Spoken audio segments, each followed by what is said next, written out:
Welcome into the Casual Gaming Conversation. I'm Connor. That's Nick. This is your weekly gaming podcast from Ep.94. We're doing a what we've been playing. We're going to go over all the games we've been playing for the last few months and have a good discussion on all of them. But before we get into that, Nick, how we feeling? Feeling good, playing a lot of games, playing a lot of different games. Should be playing more Death Stranding too, but there's things like Rematch that's calling my name all of a sudden. Donkey Kong Country 2 with just the fact that I'm like, I haven't ever played a Donkey Kong game before. I need to do that before Bonanza. So having some fun there. Excited to talk about a lot of these games with you. Coming off of a relaxing morning. We're shooting a little bit later in the day. It's nice to have a nice little morning of hanging out. I've been on the bagel train recently, Connor. The bagel train has left the station. It's been delicious. I got cream cheese on these things. Every now and then I'm putting some little bacon, egg, and cheese together in the morning. I'm feeling good. I'm feeling energized, and I'm ready for this podcast. How you feeling, bro? I'm on a smoothie kick right now. We're doing banana, strawberry, a little bit of yogurt, Greek yogurt, a little bit of milk, ice. Boom. There it is. Delicious. I go through phases where I'm having a lot of smoothies and I just go, that's my staple. That's the one that I go to every single time. And I'll have it for like a month straight and then I won't have it for like 2 or 3 years. And then I'll repeat the cycle over and over again. So we're back in it. We're back on the smoothie train for breakfast. So that's been fun. Some might even say the smoothie moves train, Connor. Come on, Smooth terrible. Moves is in the building, baby. So excited to play that on Extra Life and everything. Isn't it crazy that we are about a month and some change out from Extra Life? We're a month away from the co-op-thon. We got a fun weekend stream going this weekend. There's so much about to happen with the channel, dude, including playing some Warrior Smooth Moves on Extra Life. I can't wait for the season that we're about to enter, man. It's going to be a blast. Before we get into the podcast proper, let's go over housekeeping. This show is made possible by all our lovely supporters over on Patreon. If you want to support the channel, that is the best way to do it. We are independent games media making podcasts, streams, TikToks, and we put it all out there for free for you. But if you want to support the channel, that is the way to do it. At that lowest tier, you get this show and the Casual Gaming News Conversation 3 days early. And you get a bonus episode of the Casual Gaming Conversation every single week. This week, we're talking about getting into retro collecting.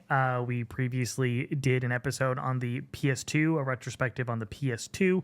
Going all the way back, we did Trophy Talk. We did a discussion on what we hope to see in a future PlayStation All-Stars Battle Royale sequel, our dream roster for that. We have over 20 hours of content over there at that lowest tier in the backlog for you to enjoy. And then also you're getting new stuff every single week.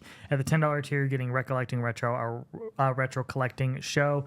You get the Ep.94 podcast, our general discussion show where we each bring a topic, and you get the opportunity to write in at that highest tier to be the fourth topic for that show. You get 2 bonus TikToks every other week as well at that $10 tier. And then at the highest tier, as I said, you can write in for the Ep.94 podcast and you get your name read at the end of each and every podcast. So thank you so much for everybody who supports us over there. It really does mean the world. It keeps the lights and mics on, so we appreciate that.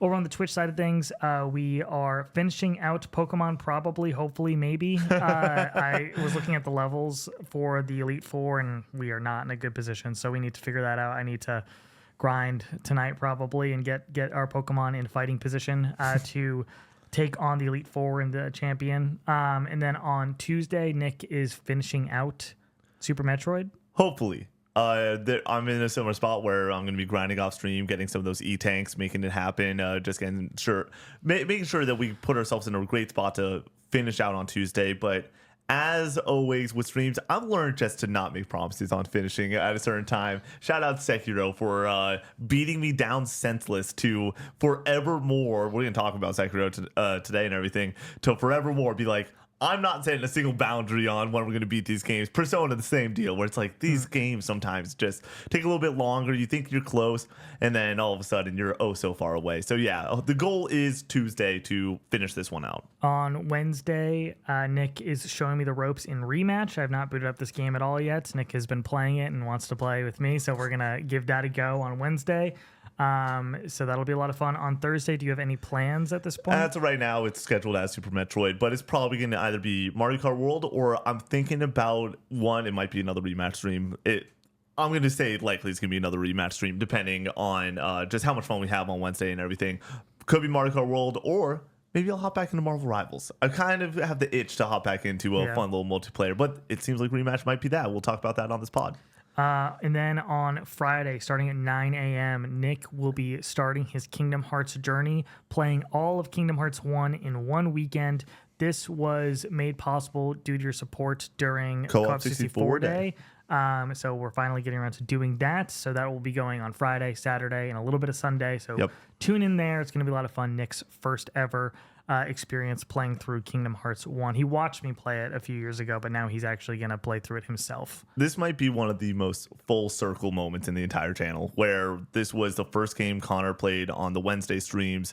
I was co-piloting all those. It's so funny to think back to a time where Connor was over here every single Wednesday, and because I wasn't busy, I wasn't doing anything, I would be on the couch co-piloting with him, having a blast, and it's gonna be awesome to come back through and go and try to beat this game in a weekend, and we will beat it in a weekend. Connor and I were talking about the scheduling of everything. We're going to start up at 9 on Friday, and we're going to beat this thing by Sunday night. That's the move. It's going to be a great time. Are you going to stop by during any of this, or am I going solo dolo for most of it? No promises, yeah, but potentially. I was about to say, you got a lot of Death Stranding you got to get to and everything, so that there is 100% no promises. You need to beat that before Friday. Oh, yeah, I know.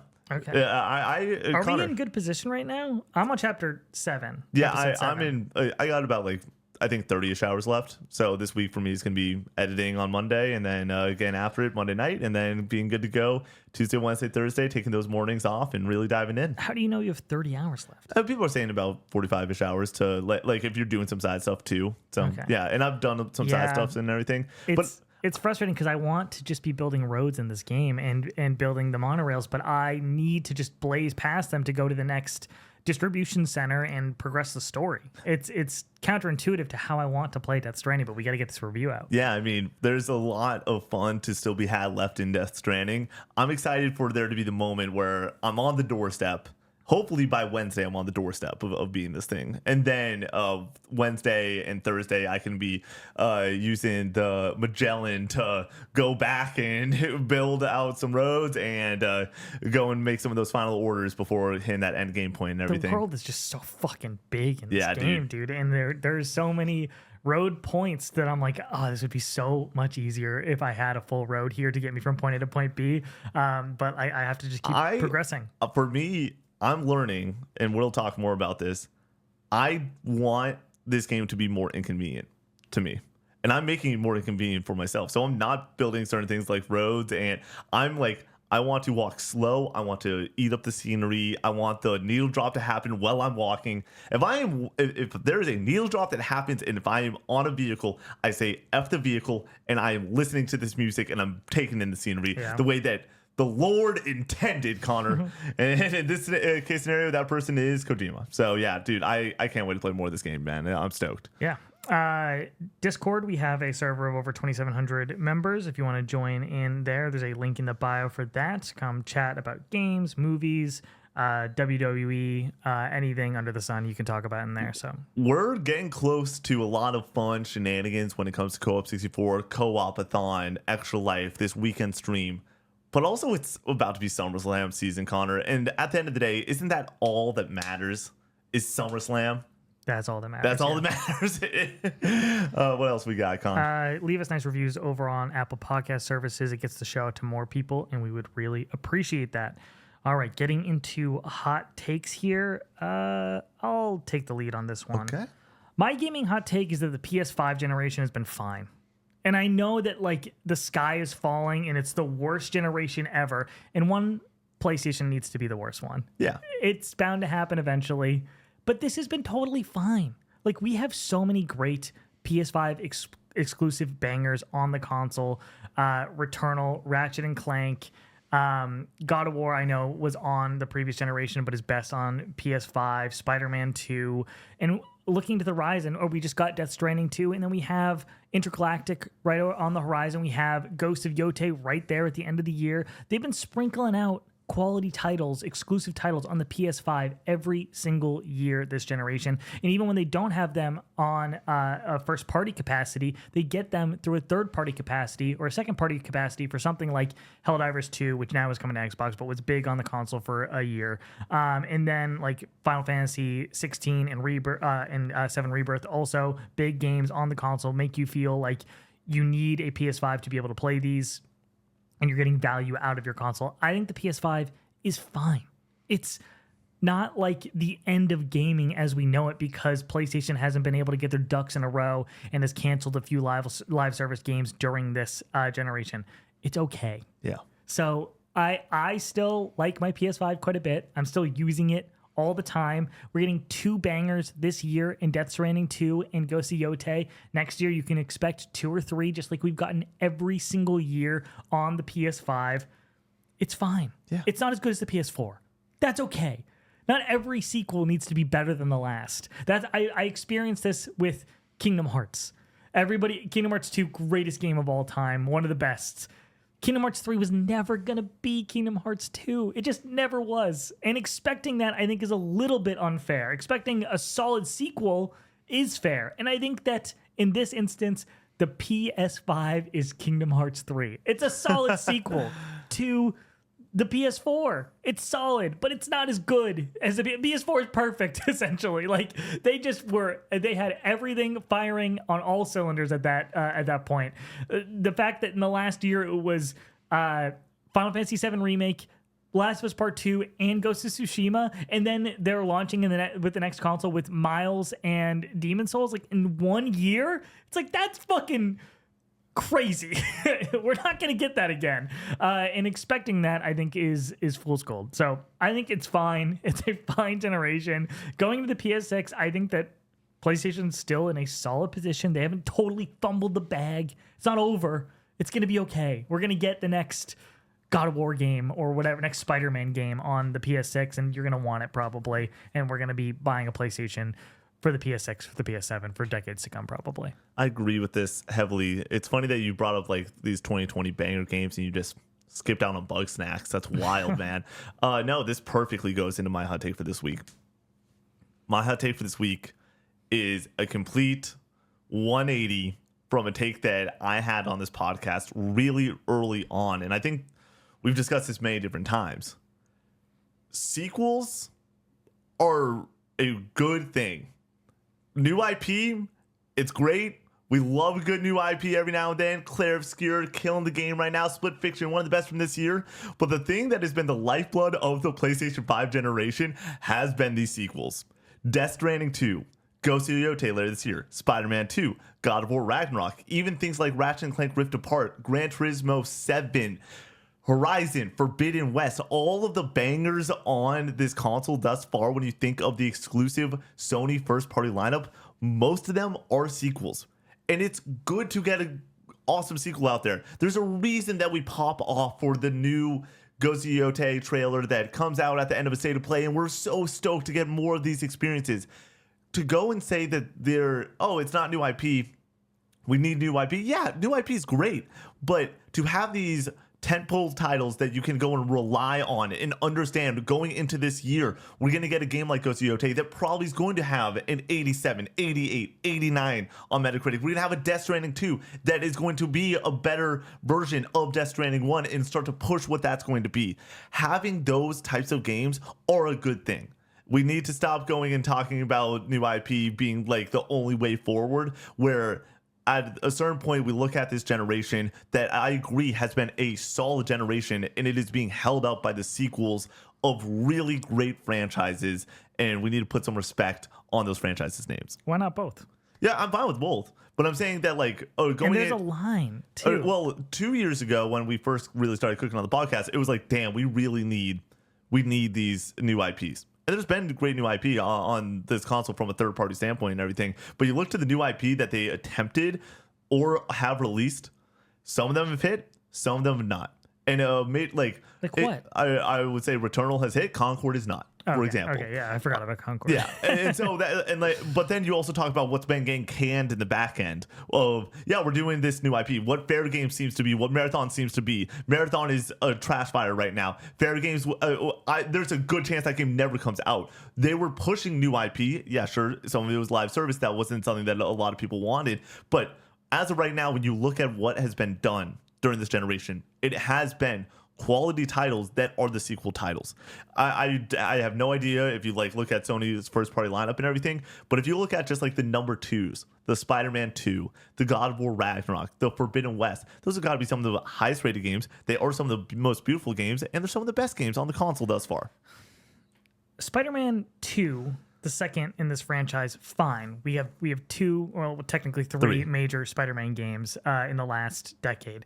God of War has been going since 2004, 2005, and Sony Santa Monica has been pumping out games for this franchise at a consistent rate since then, and they have not moved off of it. And that's fine. No, it's not. God of War Make a new thing. God of War Ragnarok is, for some people, their favorite game ever. It has one of the best casts ever. It improves so many systems. It has some of the best moments in modern gaming.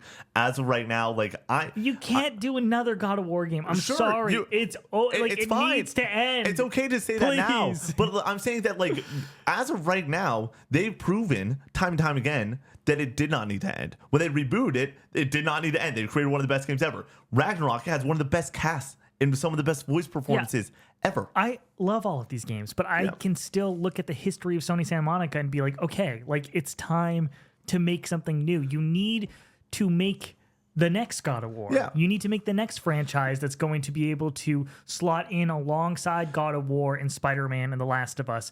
And if you're going to just stick to God of War, we're never going to get that. And I think that Sony Santa Monica creative team has the talent. I want to see what they are going to do next. And I really hope it's not God of War. We're going to get eventually new IP from these teams. What I'm saying is we need to is it somehow more valuable? Is the game more valuable if it is new IP and it's a 9 out of 10, or if it's a sequel and it's 9 out of 10? They're both amazing games. They're both fucking amazing games. That's all I care about. Yeah, and the way that I look at it is different than the way that the general public is probably going to look at it. I assume that people want Spider-Man 4, 5, 6, 7, 8, 9. It wouldn't be okay with that. For me, Spider-Man 3. That's where you pack it up, probably. I'm like, that's a nice trilogy. You also have the Miles game in there. I feel like we have enough, and then move on to something else. The other part of it is you expect Spider-Man 3 at the earliest. Let's just toss out earliest, 2028. Mm-hmm. It's a 10-year franchise. But you already know that these games, even if they kept going, we're probably going to keep reviewing well, probably selling really well. So I don't really blame companies for being like, okay, let's do the safe thing. But as somebody who is an enthusiast of video games, I want to see the new thing. Yeah, but it's okay to see the new thing for certain teams to take that risk. As of right now, as long as you're pumping out quality, that's all I really care about. Especially when we are getting great new innovative ideas from indie publishers every year, and we're getting great new ideas from AA and even some AAA teams going with some new IP. I think that a big reason that I'm thinking about this is our anticipated list, where we both said the exact same thing about Ghost. Ghost is such a known quantity, and we know it's going to be great. Because it's Sucker Punch, it's a sequel. I'd rather every now and then take the bird in the hand, okay? Why is it bad to take the bird in the hand? Everyone's talking about the two in the bush, Connor. I want the bird in the hand every now and then. Because even my most anticipated game this year is Metal Gear Solid Delta. But even that, because it is Konami and it's this remake and we don't know exactly if it's going to capture the same magic, there's a level of risk to it. Ghost there's no risk. And I like knowing this year. It's been really comforting this past week thinking about where we're going with this entire year. Well, there's games like Mafia the Old Country. It's that's the return of Mafia in a linear fashion. We don't know how that's going to go. Pokemon's Legends E through A. Can you do it again and come out on the Switch 2 making a polished Pokemon game? There's question marks there. I'm okay with not having question marks, and sequels provide that. And honestly, I know that the business sense is, that's why they keep on doing it. But it's okay to, if the game is great, I'm okay with that. And it's going to be great. And so this take maybe should have been all about, and it's transformed a little bit into, I just want some level of guarantees every now and then. Because this year, when we look at it, we have been delighted by Clair Obscur. out of nowhere RKO type of moment. New IP. New IP. I'm going to toss Blueprints. Not a game for me. Not a game for, or sorry, I don't know if it's a game for me. Not a game for you. But indie team killing it. But we need to also appreciate the fact that this year most likely is going to have games like Death Stranding 2. I mean, Donkey Kong Bonanza is Donkey Kong. It's one of the oldest IP in all of gaming. This is a new thing. Yeah, I do know agree. that it's not a new IP, but this a new seems idea. very different from Donkey Kong 64. But you know where I'm about to go with this. Split Fiction is just the iteration of the It Takes Two formula. We're going Monster Hunter Wilds, one of the best from this year, is just the iteration off of Monster Hunter World. Going and having Yote and Death Stranding 2, it's like KCD2. KCD2. Apparently, there's big time upgrades with that game, from what I've heard, that they've really progressed that series. But it is, like you said, it's all the sequels. It's the guarantees. It's the money in the banks that really helped this year. Doom of the Dark Ages, great game.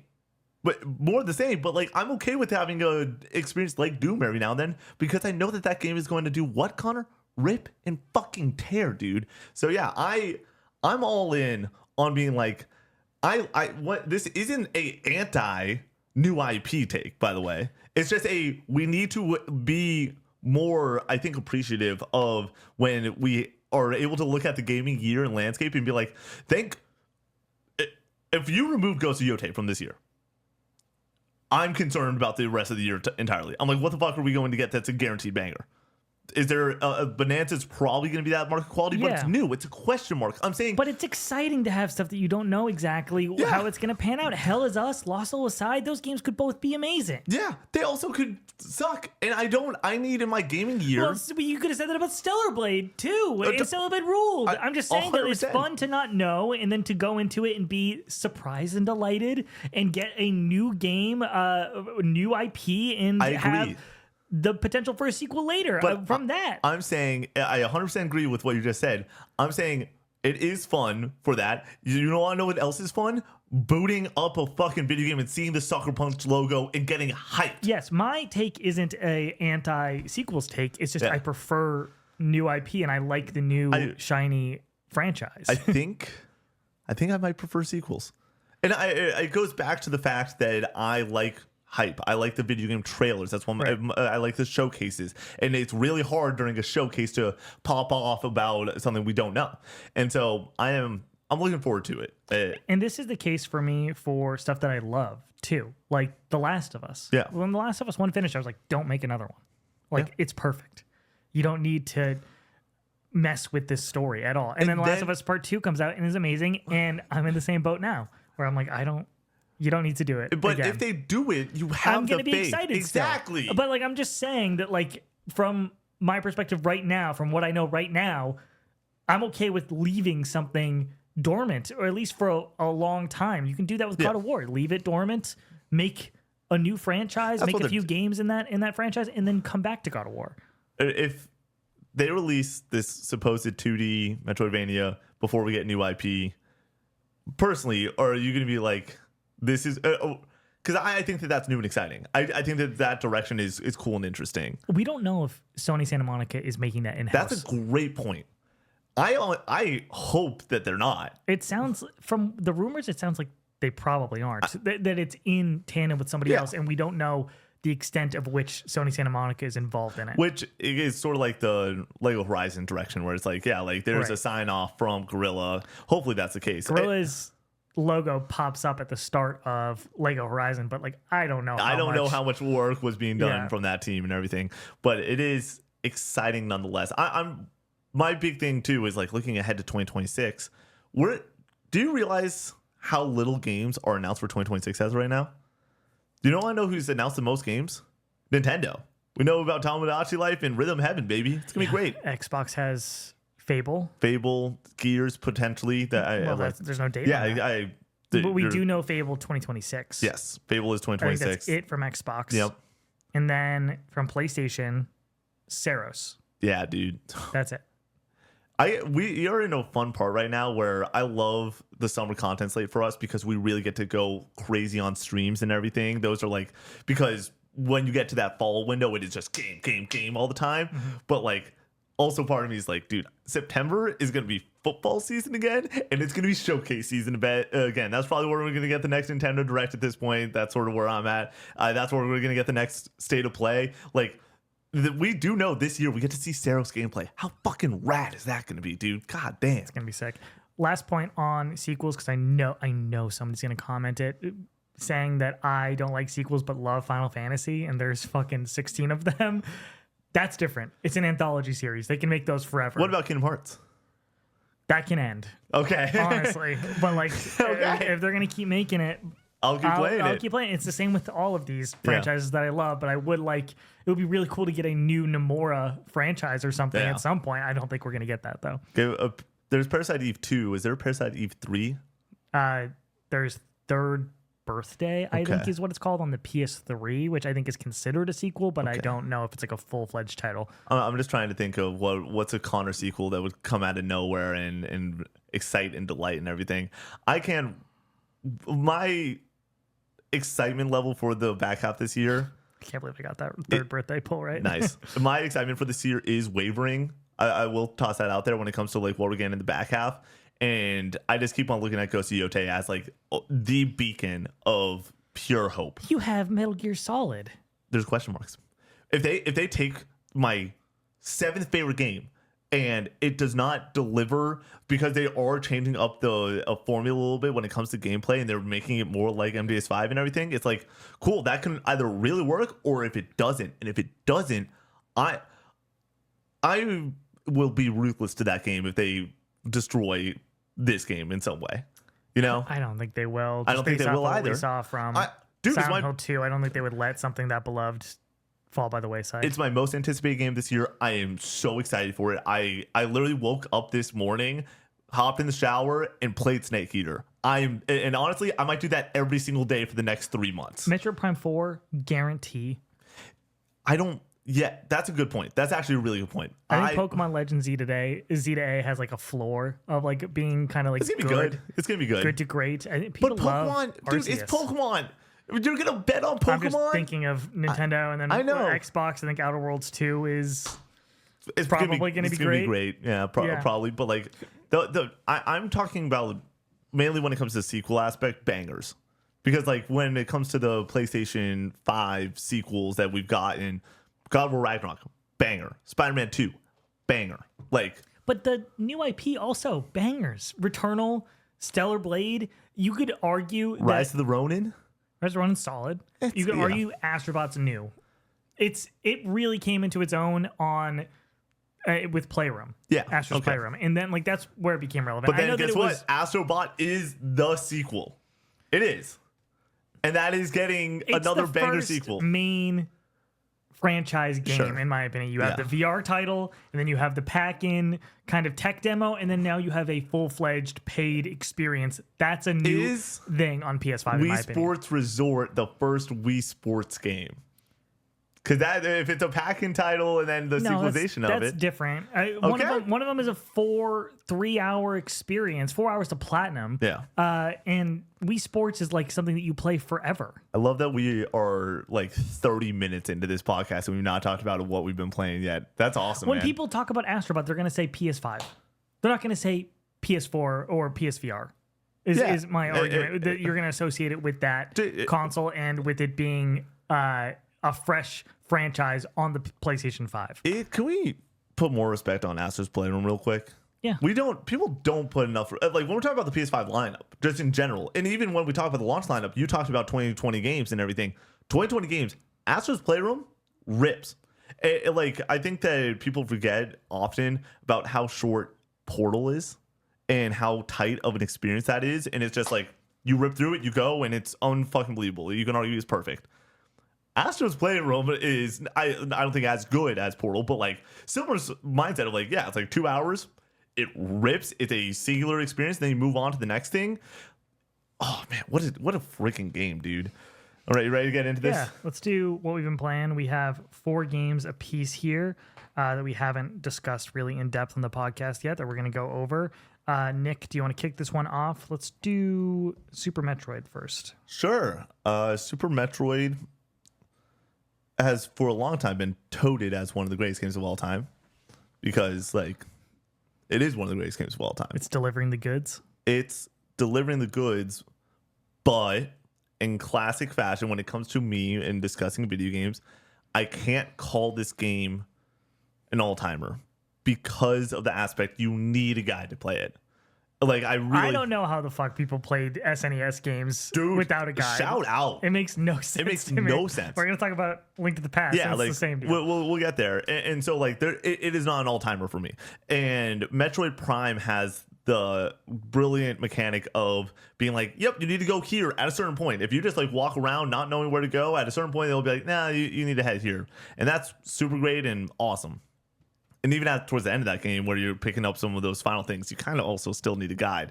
That's what takes it away from being like flawless game design. And the same way that Super Metroid is basically flawless if you have a guide. The boss encounters are fun and really well designed on what you're trying to do. Each one is a little bit different than the last one. The mini bosses raise the stakes each time and everything. Like the music is unbelievable. It's so good. It's exactly what everyone always said it was. Metroid is probably like I can make a case that it's like a better I've only played 2 of these things, and I've played 2 of the best ones. Mm-hmm. But like both of these games are the definition of all timers, and I understand why they're all timers. Super Metroid is what I wanted from it, but also the lack of direction creates this frustration that I freaking hate in video games, and I have to like knock it points from it. I'm towards the very end of it. At this point, I probably have 2 hours of grinding and just picking up E-tanks, and then I have probably an hour left of going and streaming and actually getting through it. Maybe 2 hours of streaming, maybe 6 hours of streaming. Tune in this week, to figure out if I'm still playing this thing on Thursday. But I really do have it ends up being mixed feelings. It's the classic example of favorite versus best. I'm not going to. I don't love Super Metroid. I don't. Do I think that it's immaculate? Yeah. Do I think that it needs more direction? Sure. But also, like you said with the SNES, just in general, you kind of got to just be like, yeah, those games just didn't have that because that was just the case for what the hardware was back in the day. Yeah. And you don't want a game like that, which is all about exploring and discovery, to really hold your hand the entire experience. That makes sense. I get that. But at the same time, going back to this there and playing through it, I think that it's really well designed, but also like be a little bit more obvious where if I'm able to like destroy the ground, or you want me to destroy the ground, put like a little like zigzag in there and show that the ground is like a little bit more open, and so I can go and power bomb it and then move on in my way. Like small decisions like that. And that's there every now and then where you go and you're in a room and you know that you probably need to go south or down, and every now and then it might be like, okay, that corner looks a little bit weird, and then you use a bomb and all of a sudden it opens up and you're like, yeah, that makes perfect sense. And then sometimes it's just like a core mechanic is in this direction and there's nothing telling you to go in that direction. So it results in frustration. But the nice part of this one is I love playing old games on stream, dude. I love it.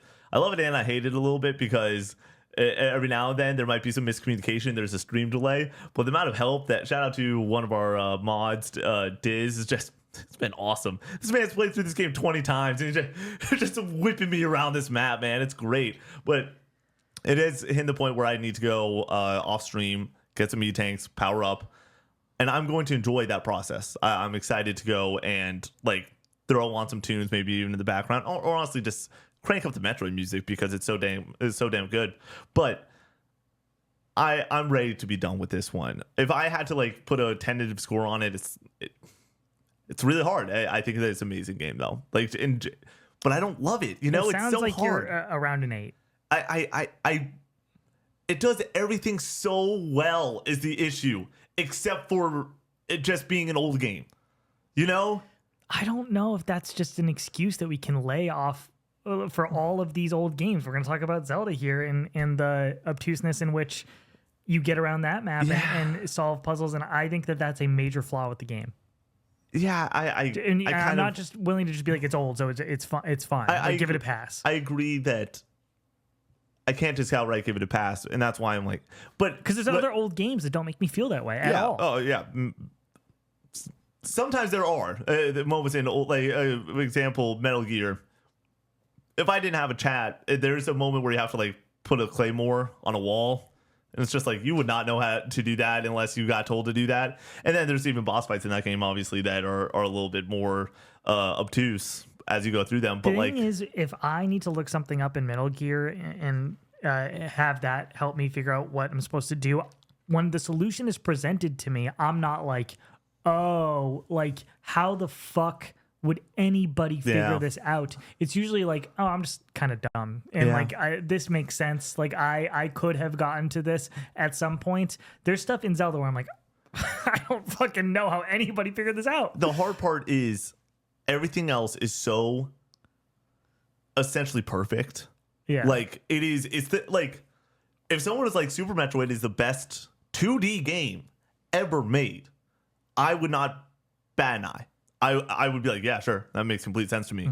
And normally when I give a game an 8, like I'm like, you cannot have that. Like for example, Doom was a game that we reviewed earlier this year, Doom: The Dark Ages, and we both gave that an 8. If somebody told me that Doom: The Dark Ages is the greatest game of all time, I'd be like, really? Like that's a far cry from my thought process with it. Whereas with Super Metroid, it is just this one flaw, but the flaw is it somewhat annoying and also like going, but also when you do discover an E-tank that you should not be able to figure out, but you do because the level is designed in such a way where it makes sense that there would be a secret over there.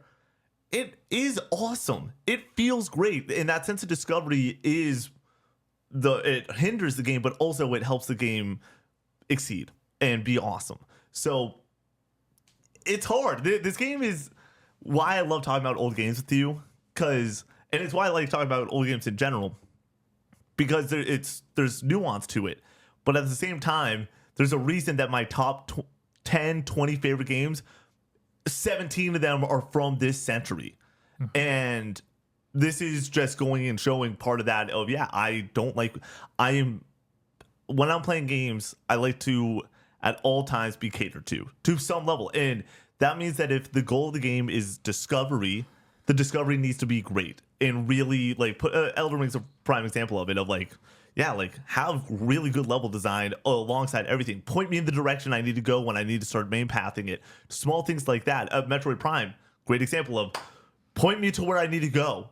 And then towards the end game, when you have to start going after certain things, like you can figure these things out as the player.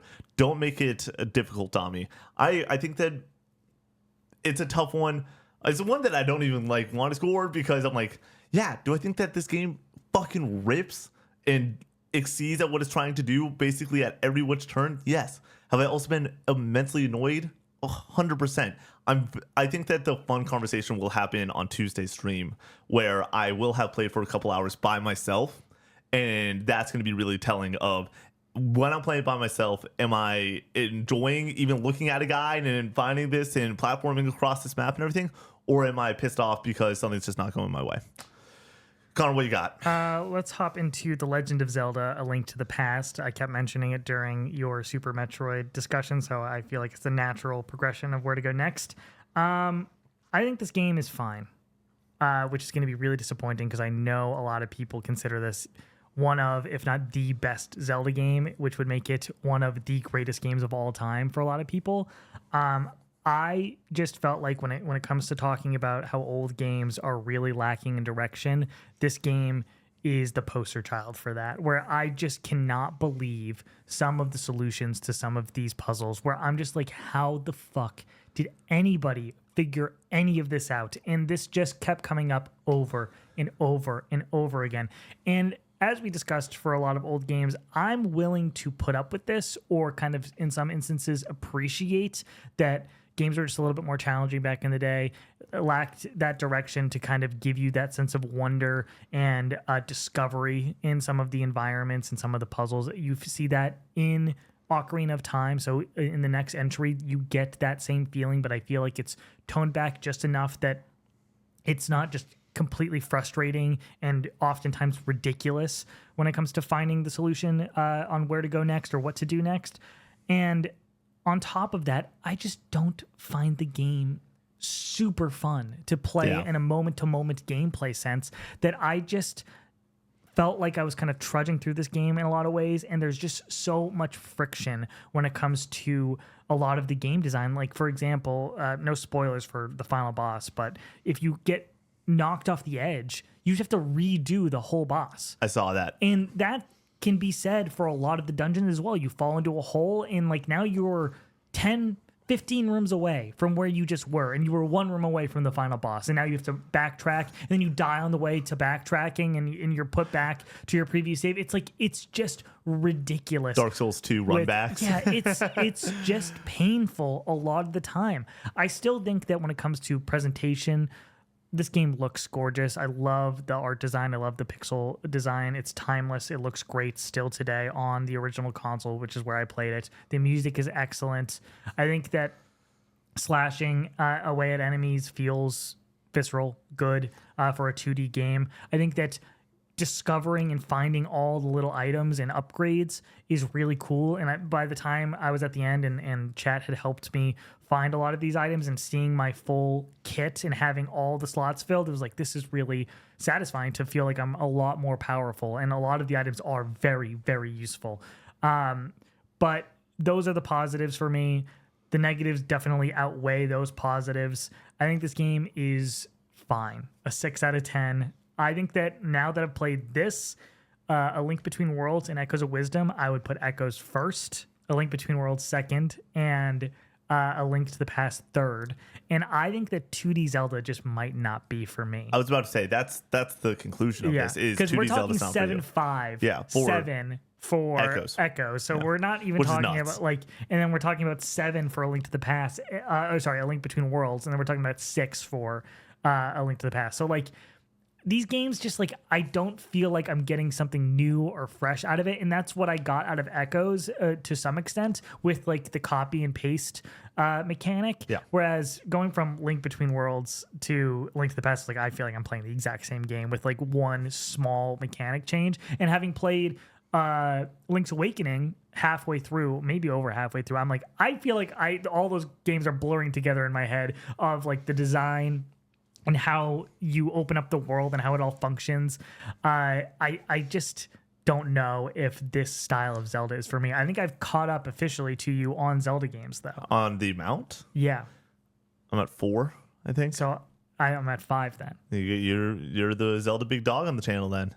You've done Wind Waker, Twilight Princess, Tears and Echoes. Okay. Yeah. I've done Tears, Breath of the Wild. It's Breath of the Wild. That's the decider there. Echoes, Link to the Past, and A Link Between Worlds. So yeah. And Ocarina. You're at 6. Oh, and Ocarina. Oh, hell yeah, dude. There you go. You got to catch up. I mean, I'm playing Ocarina on stream in a couple months, and I'm excited to do that. I want to go Sekiro. Yeah, let's do it. Yeah, because man, oh man, talk about. You're about to hear me have the exact same conversation I just did with Super Metroid. Exact fucking same. Very different types of games. Yeah. But I'm going to just dunk on this game for a good like 5 minutes and then talk about every reason why, if that was not the case, this would be like the greatest game ever. So yeah, the lack of direction in this game is ridiculous. You start out a little bit linear, but as the world really opens up and allows you to go and choose your directions, and the amount of times that it is not even just like you go left or you go right, it is go wherever the hell you want, and having the mechanic that is the grapple hook. So you see a white dot over there that you can go and grapple to, and then you look a little bit to the right, and then there's another one, and then you look up and there's another one. You really can go anywhere often with the way that this map is designed. That amount of choice results in so much frustration, where you can be bashing your head against a boss that is not only not required, but like you might be under leveled. You might not have the gas to go and do that. And when we're talking about Souls games, the one thing that I always say with Souls games, or any difficult game ever, but especially the reason that From Software often is the best at what they do, is you cannot have it so the person dies, the player dies, because it's the game's fault. it has to be the player's fault. And the reason that games like Bloodborne and Elden Ring are so excellent and so well polished is it is almost always, I would say 99% of the time, 98% of the time, it is on the player. That is the reason you died, was on the player. Whereas the lack of direction in this game, and I'll even we'll talk about the Elden Ring aspect and how that's improved in that game over something like Sekiro. The lack of direction results in sometimes just getting smoked when you shouldn't get smoked. With that also being said, if I didn't have a guide or if I didn't know where to go, I would have no idea where to go in some instances, and people would be like, "Oh, talk to the main woman that you need to go to," and they give you direction. It's like they'll tell me a location. I don't know where that location fucking is, and there's not like there's a great direction to go off of. There's a certain point where you need to go and grab a kite. There's a moment where you need to go and completely backtrack. There's not a good compass in this game that really points you exactly where you need to go.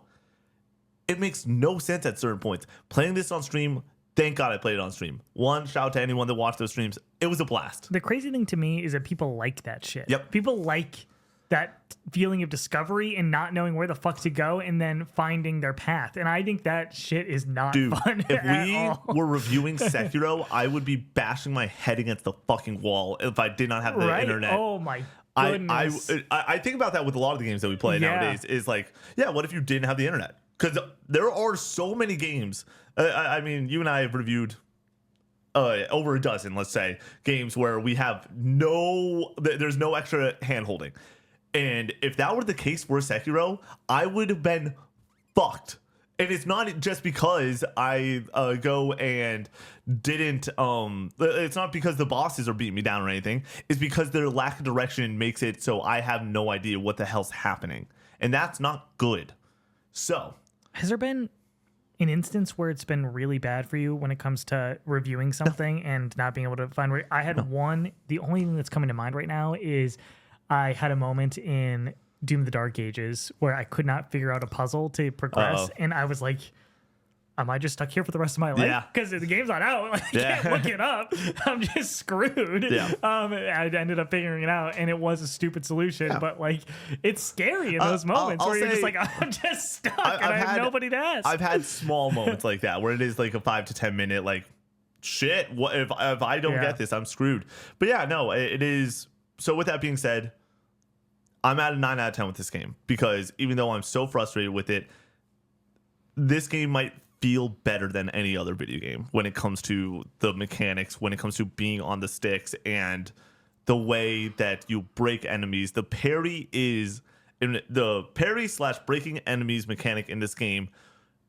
Good luck to every game after the fact. When we talk about a game like Baldur's Gate 3 from RPG mechanics, when it comes to Souls action mechanics, I'm like, good fucking luck trying to catch up to this. We're not going to see anyone in the same way that we've not seen anyone. It has now been 6 years. Lies of P came close, and I think that the parrying Lies of P is freaking awesome. It's in a different tier than Sekiro. I've played a bit of Lies of P, and I don't even think it's close to the feeling that you get when playing Sekiro, just how the controller feels and how that the metal slash feels as you connect and parry that. It does not feel the same in Lies of P at all. And I think that the Lies of P one feels pretty damn good. I love giving that game its flowers and everything, but man, Sekiro just does it right. And then the thing that during the this or that, it was so much fun for you to set that up and Brady also to host it and everything, where it's the Mikiri counter in this game is arguably my favorite game mechanic ever, where it just feels so good, especially in some of those later boss fights where it really is, you have to stagger the enemy, you have to break them, they're gonna go and lunge at you, good luck, figure it out. And when you go and you hit that and you it makes them so helpless, and then you come in with a mortal blade after the fact. Oh my gosh, dude, some of these combos of having the red dot appear and the timing of that and how good it feels to have it click in your brain that, okay, red dot appears, I need to either jump on their head or Mikiri counter or dash back, and every single boss fight truly is a puzzle that you need to figure out. People talk about Zelda and these temples as these great gameplay mechanics and love figuring out puzzle by puzzle, room by room, and completing it.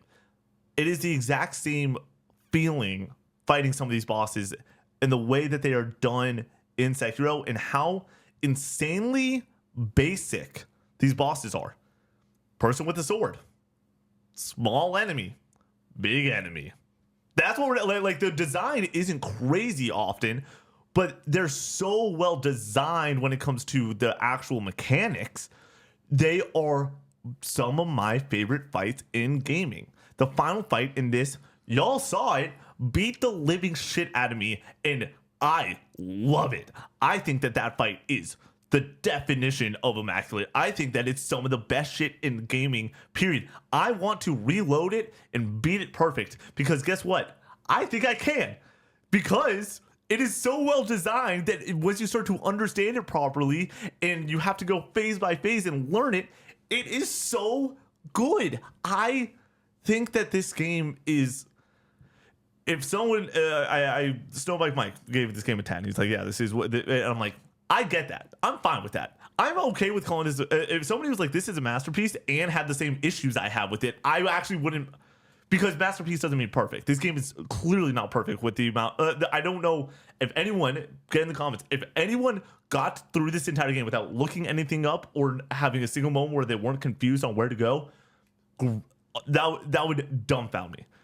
But it is so fucking good from a game mechanic standpoint. It is, I understand it now, where everyone's asking for more from software games like Sekiro and having the Executor be the parry from in Night Rain and everything, and like wanting that mechanic to come back in a really good way and have it feel as good as it does, because there's no one that has done it. I would even, like you said, no one's gotten close yet. And it's been 6 years.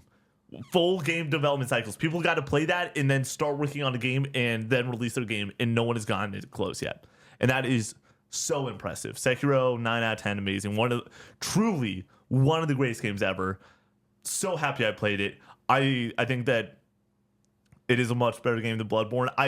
And when it comes, it's really funny because those two games are so polar opposite on what they're trying to do. One's all about the sauce and one's all about the game mechanics.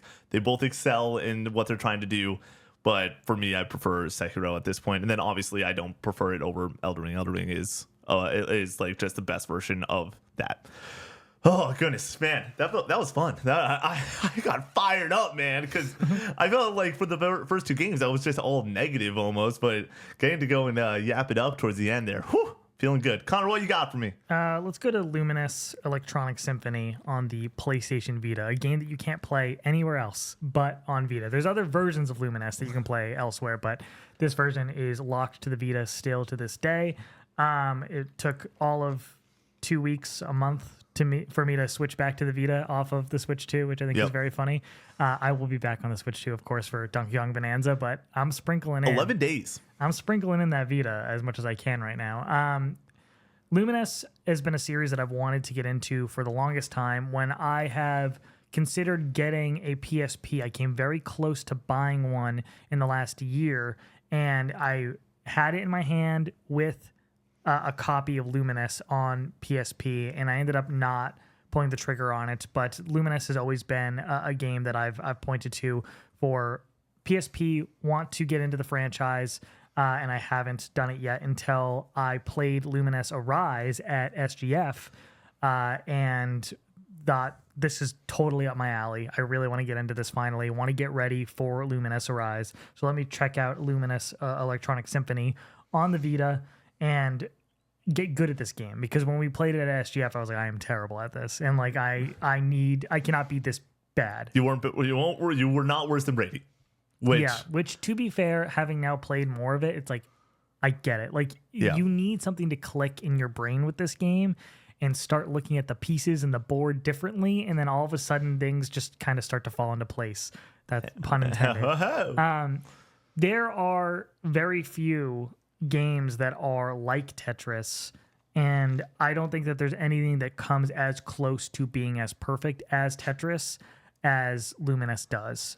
And I would argue that Tetris is the most perfect game ever created. I think it's like immaculate from a game design perspective, from a repetition perspective, from just a replayability perspective. Like, I think that game is endless and provides this like drama without saying anything. You know what I mean? Like, it's just a pieces falling into place, but the magic of being totally fucked and like putting a piece in the wrong spot and having like a gap that like is going to end up coming back to bite you because you can't clear the lines because of one mistake, and being like, we're fucked, like it's over, and then somehow finding your way back to the bottom of the pile, and you're like, how did I get from point A to point B here? Like, I don't know how I got out of this. And it's amazing when you do. And Lumines provides that same feeling of the board is filling up, and all of a sudden you get one of the pieces that allows it to clear any of the same color that piece is touching. Like, it strings all of them together, and all of that will wipe off the board,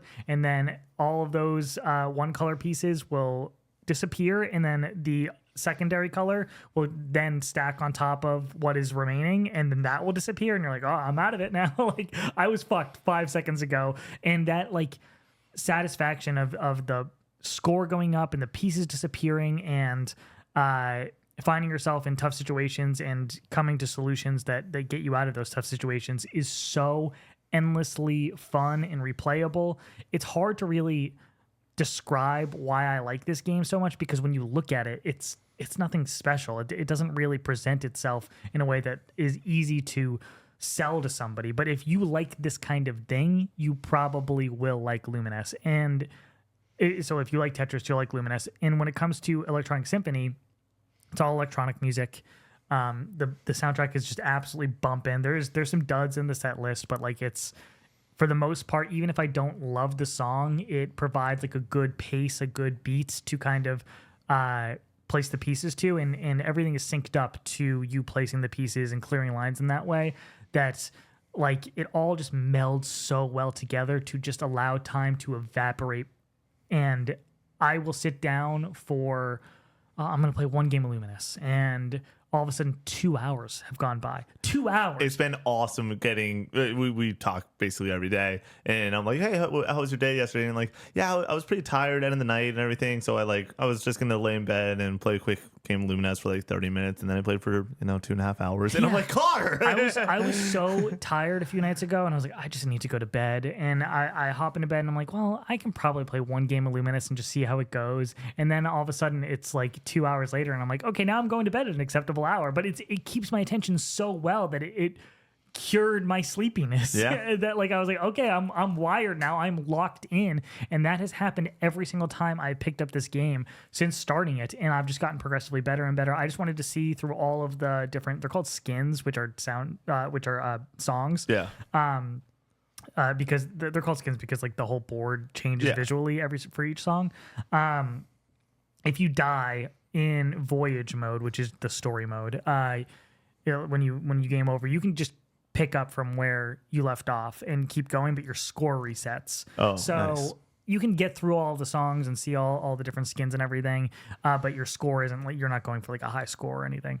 But now that I've played and seen all the different songs, I'm starting from song 1 and just seeing how far I can go.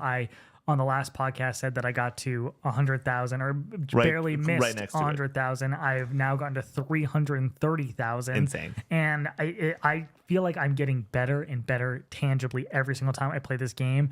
And when you link you're trying to make squares in this game is like the core of how you're in Tetris, you're trying to make full lines. In this, you're trying to make squares with 2 different colors. It's like I guess it would technically be a match 4 game. Yeah, you're trying to go and connect 2x2 square, and the squares that are dropping, because it's only 2 colors in this one too. We'll have a mix of 3 of one color and 1 of the other, or 3 2 reds, and 2. 1 blue, 2 reds on top, 2 blues on bottom, a red and blue X basically. Yeah, they shift every time. And you're trying to make 2x2 squares, but you can link those 2x2 squares together with others, so you can like kind of clear a lot at once if you can kind of set everything up properly. And there's a line coming across the screen that when it passes over those set 2x2s, that's when it wipes them.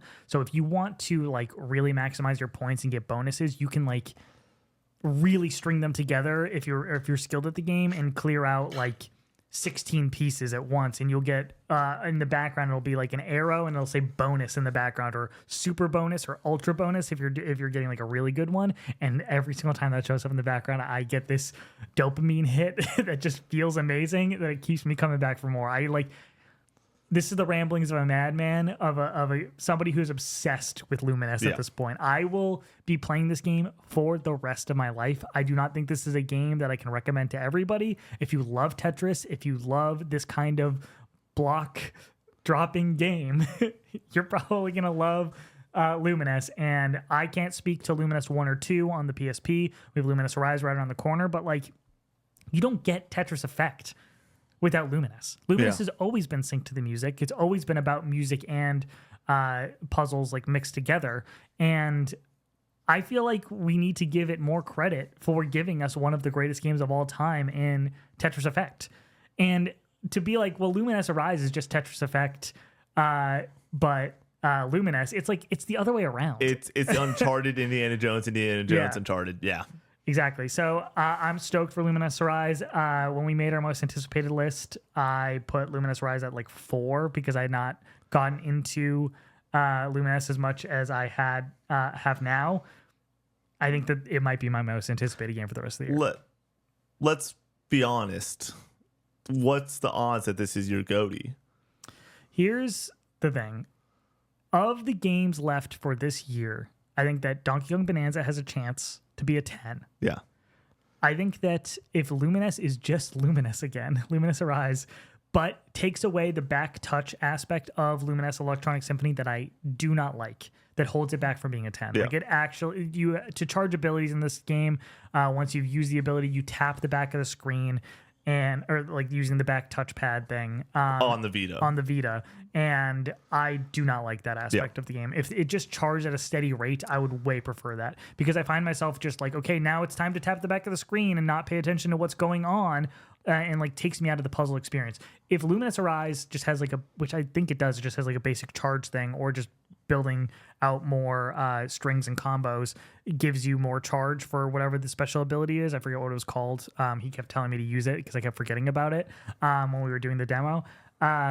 If it is just well tuned on that, I think this could very easily be a 10. I would argue that Tetris Effect is a 10. Yeah.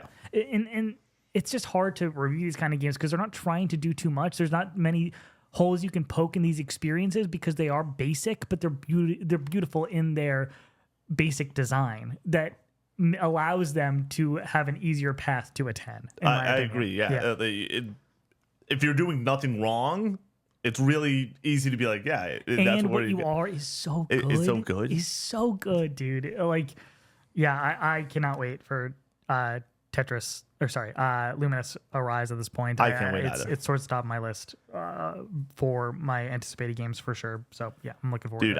I can't wait at this point too, with just the way that you've been yapping about it recently. I got a brief funny story for you. You told me that Disco Infiltrator by LCDs in this game and everything.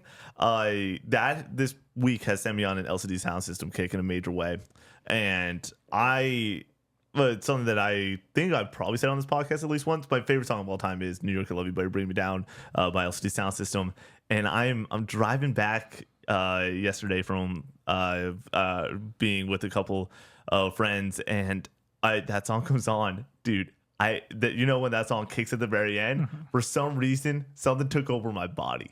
And I'm at this stop sign, and I'm hitting the da da da da da da, and I'm air drumming. I'm having a great time. And for some reason, this stoplight, I know for a fact, always takes long as hell.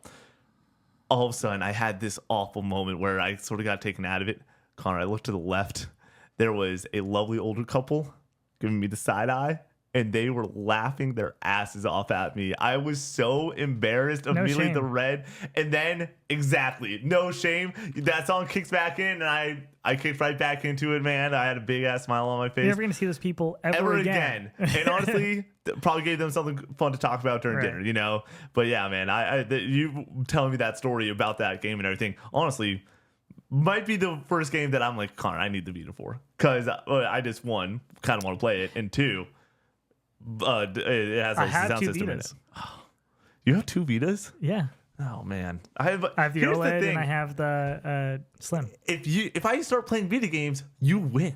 Yeah. I don't want you to win, but that sounds really awesome. The closest that I've come to playing a Vita game is because of LC Sound System, which is my favorite band. So, oh my goodness, when that song came up in Voyage, the story mode, I was like, what the fuck? Just go infiltrate a foe. They announced the song at the start of the changeover, and I was like, Disco Infiltrator, and it was doing the little intro part, and I was like, what? I was like, this is awesome. Can I talk about some Rematch right now? Yeah, let's do it. Dude, Rematch is a good video game, but I'm going to play it like it's going to be my game of the year. It's going to be the game that I put 50 hours into this summer, and I know that. I know myself. You know me. The audience knows me well enough how this works. I stayed up on Wednesday night, I believe, from 11 o'clock or 10:30 till 2:45 in the morning playing Rematch. And I did it to myself. I literally got to the point where I was 1 in the morning and I said, I am just not going to check my phone anymore. And I had the Min-Max podcast playing. They had a long episode. Kyle Bossman was on. It's a 3-hour podcast. And there was moments, Connor, I don't have YouTube Premium. The ads are happening. And I go, I can't check the time. I need to stay locked in on Rematch, man. 'Cause if I pick up my phone, I'm going to see that it's 2 in the morning. And then I'm going to feel bad about myself. And I'm going to go to bed. I think that this game is so flawed. It is extremely difficult to pick up and play and just immediately have fun with it. Because some of the mechanics are, you go through the tutorial process. The tutorial is the classic thing of it's a tutorial. I want to just get to the fun. Just get me in the game. I want to get into a quick match with real people. The tutorial in this game needs to be longer. And it like learning through trial by fire and not having another person that knows what they're doing. The fun part with the stream on Wednesday is I can help you. You know, you can ask, how do you pass in this game? How do you shoot in this game? Why are they not the same button? How do you juggle in this game? How do you go and rainbow a ball over an opponent? Like, there's so many small things that make this game so technical, but it's also the thing that makes me want to come back for more and keep playing and get better over and over again. But even then, I'm really bad at this game. I think that most people that would pick up and play this, it's too obtuse to be immediately pick up and play and have fun. With that being said, any competition game, any like squad type based game, it has the moments that keep you coming back for more. It's like a Valorant where all of a sudden you're down 3-1. There's 2 minutes left on the clock. You're playing goal. You take it out as the goalie because you can just go.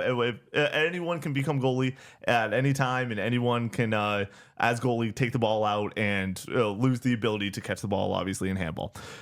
And when you do that, and you are the goalie, and you make a good pass, and then somebody passes it to the other teammate, and you're on a team of 3, and then they get a goal, and then you get back in the game, and then you off the kick, they try to go and long bomb, and you go and intercept it using a header, come around, hit a goal, 3-3, and then you go and find a way with the last second to go and pull out the win. It's 2 in the morning. I'm taking my shirt off like I'm Ronaldo, screaming goal. That's what it's all about at the end of the day. With that being said, do I think that this game is like excellent? No, but it's a lot of fun. I'm really excited to play this one with you and get after it and have a great time. I think that it will be another example of, is this game by yourself fun? Yeah, I'm having a great time. This is going to be one of those that if I get a little bit of a podcast backlog, which I will this week, have a pretty deep backlog with the mindset of, I got to play a lot of Death Stranding 2. I got to be on streams. Basically, I'm on streams every single night this week. So it means that like I'm not going to have that time, but I'm excited for it to be, okay, it's 1 in the morning. I just finished playing a lot of Death Stranding. let's get a few games of Rematch in and have some fun, dude. Like, I love games like this. I think that it is a good game. There's even like small issues of when you're on like the side of an arena, it will like almost like clip through where like you can like see like just the outside box if you're like right on the edge on the outside looking in towards the arena. Small stuff like that I'm like, this needs to be designed better. I don't know what the answer is because like I don't want the camera to like go over the top for some reason or anything, but also this doesn't look good. And then there's also just the big issue in this game too is when you're not playing with friends and able to have comms. If you're playing a 4v4 or a 5v5, you're not touching the ball enough. It's not fun enough to go and you do a 5v5? I thought it was 3v3. 3v3, 4v4, 5v5. Oh. And ranked play is only 5v5. Interesting. So you need to get a squad together if you're going to go and really try to get on some of those higher teams and everything. But when you're playing 3v3, you are touching the ball enough. The other aspect of this is, for some reason, I played for that one night I played about 3 hours. Last night I played for about 45 minutes. And yesterday afternoon I played for about 45 minutes. And during those play sessions, time and time again, and I'm now not like level 1, I'm ranked up enough times to be playing with people that are hopefully, I don't know what the skill-based matchmaking is on this, but I don't think that it's 100% random. I'd assume not. I'm having moments where I get into a game, there's 3 of us, the first touch goes back to the person in goal, and then the person is just not there. Like there's a body there, but they're not playing, and then the opposing team runs up and strips the ball and scores a goal. And that has happened more than a handful of times out of only playing 5 hours. And then sometimes you get into a match, it's a 3v3 match, a 4v4 match, and all of a sudden a player leaves right away and you're in a 3v4 and somebody new doesn't join in for 30, 40, 50 seconds. Like, there are matchmaking issues in this game that, once again, take it away from... I could not use the word great to describe this game at all. I think that it's very okay to good. Are people getting removed from the match because they're just leaving? I think they're leaving. Is that really a flaw of the game then? I think that there needs to be better punishments on it. And also, like, there might need to be an understanding of they could have it so you have to select your colors as a team and everyone agrees, because you do have like team captain function when you hop into a game where one person selects whether you're wearing the away jersey or the home jersey. If everyone had to like click that button to secure your spot, that would make me feel better that people are actually there. But when it's 1 a.m. and I boot up into another game and I just want to keep going, because games are 6 minutes, they're lightning fast, just keep me going. And if I lose a close game, it does a great job of like, yeah, you're playing another one and you forgot about that last loss. And if you have that big time win, you're super excited and you're like, I want to keep going. Let's have more fun. That's what great multiplayer games do. But when I have that momentum slow where all of a sudden it is the second time within the hour where I am the first touch person, I'm in the middle of the field, I go and toss it back to the goalie, which happens automatically at the start of every single game or at the end of every single point. It goes back to the goalie, and then the goalie's just like, it's a character with the ball, and they're just doing nothing. It's frustrating, and like, I don't. You might be right. That might not be something where it's the game's fault, but I'm a high enough level where I feel like all the high enough level people should be able to.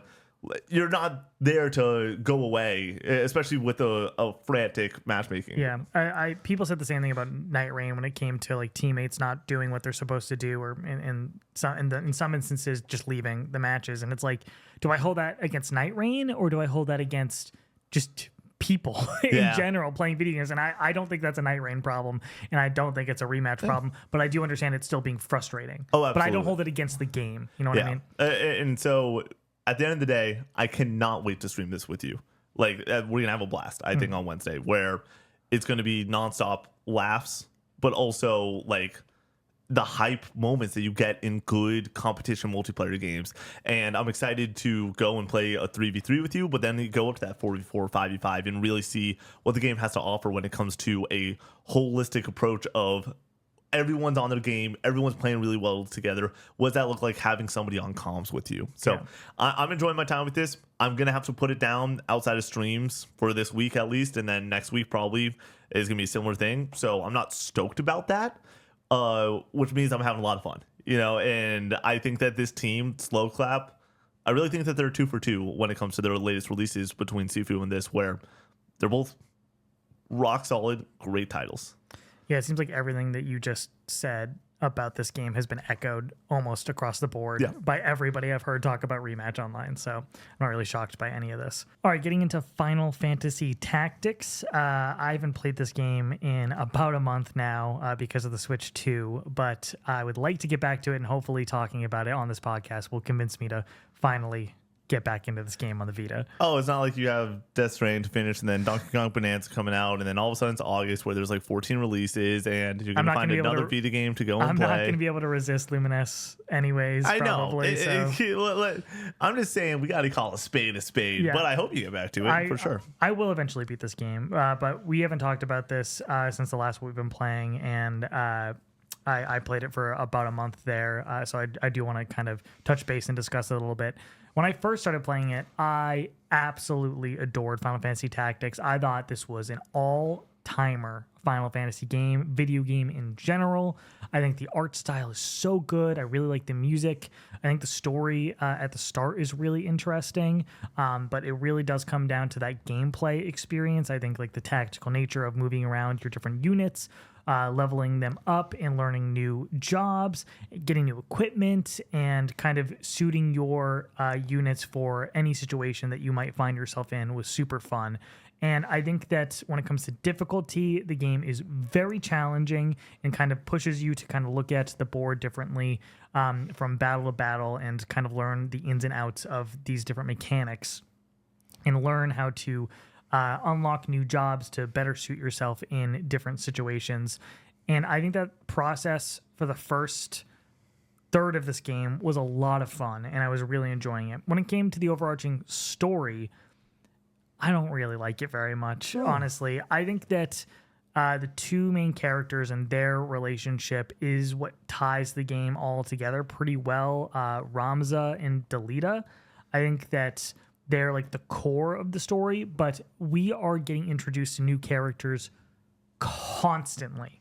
And I don't know who really matters. I don't really know who is who in relation to each other oftentimes. And I'm finding it really difficult to follow along outside of these two characters and their bonds. And I don't even feel like that is harped on enough to really feel that connected to each of them. And even like the main character Ramza, like I don't feel anything for them, honestly. Like they are just a vehicle to experience the gameplay at this point. There's massive like war implications to each of these battles oftentimes, and I couldn't really tell you like what side of this war we're on, what we're trying to prevent, what we're exactly doing. I'm just going to fight some bad guys, get a cutscene, and oftentimes there will be cutscenes in the battles, like to interrupt the flow of everything, which I do not like. I think that especially if you're doing some of these battles over and over and over again because you're dying so often, because the challenge is ramps very steeply in some instances where like certain battles I've been stuck on for 5-7 hours of just banging my head against the same thing over and over again, going and grinding, trying to get leveled up, and then going and trying it again and losing pretty quickly still, and then going and grinding and repeating the cycle. So having to kind of skip through a lot of the same dialogue that you've seen over and over and over again is very annoying and frustrating. I think that when it comes to unlocking a lot of the later jobs, it becomes really difficult if you have not planned accordingly early, where you have to go from this job to this job to this job, level them up adequately, and that will unlock the next job. But if you haven't been switching up enough, you will find yourself in situations where you need to switch to 3 different jobs to unlock the samurai class. And it's just going to be a whole lot of grinding on one character to get that cool new job. And early on, you're getting new jobs very naturally. You're switching, okay, like I'm the thief, and then I'll get the monk class, and then I get the monk class, and then I'll get the next class off of that. But now it's like you have to do 3 different classes, which are called jobs. I keep calling them classes just because it's what I'm used to calling them in these kind of games. Where you have to do those 3, and you've only done one of them to get to that next job, the new interesting job. And I just don't really want to go through the trouble of going through hours and hours of grinding to get the new interesting thing. And oftentimes it's counterintuitive to being best suited for the battle that you're going into, to have a job class that you're lower level in, that you're trying to get leveled up to unlock that new job. In order to win the fight that you're currently fighting, you're putting yourself at a disadvantage because you're playing a lesser class that doesn't have as much stuff unlocked. So you're just constantly being kind of like pulled in two different directions of wanting to unlock something and then also being optimal in the fight that you're currently in. So I find myself just going back to the same classes that I've had that have been leveled up now, and it's getting kind of annoying to just be stuck on the same different jobs that I've had since the beginning of the game because they are the most powerful, where I do want to unlock the new jobs, but it's just not conducive to what I'm currently actively doing. So there's just a lot of give and take in this game that I like this, I don't like this, and it's hard for me to look at the whole picture and not be a little bit soured on it after 30 hours of playing it at this point, that I have a lot left to go. And I want to see this game through because I know a lot of people consider it one of the best Final Fantasies. I'm a little bit lukewarm on it. I like it. I don't love it. I really loved it at the start. I can see myself enjoying it more had I planned out the pathways for these different classes to unlock what I need to unlock at this point. And if I had that knowledge going into it, I probably would be enjoying it more. But I don't think it's really fair to say that about a game on a first playthrough, to have this prerequisite knowledge to adequately enjoy it in a way that kind of keeps the story flowing, keeps the game moving forward, to expect the player to know any of this. So I have a love-hate relationship with Final Fantasy Tactics. I think it's good, not great. Okay, I was about to say, score-wise, are you at because I would be at like a 7 probably. Yeah. Has the last 10 hours been that brutal? Because initially you were at I would say first 10 hours, 10, 9.5, all timer. You were so high on it, but has it just been such a decline over the past bit that it's just getting to that point where it's it's just good? Yeah, okay. It's just like I said, there's just constantly friction areas where it's not fun to play the game. And if I want to have more fun playing it, I need to get through this not fun stuff, like grinding to get these job class levels up to a certain place to then unlock the new interesting cool jobs. And that's a big part of progression that I enjoyed so much early on, was unlocking the new jobs.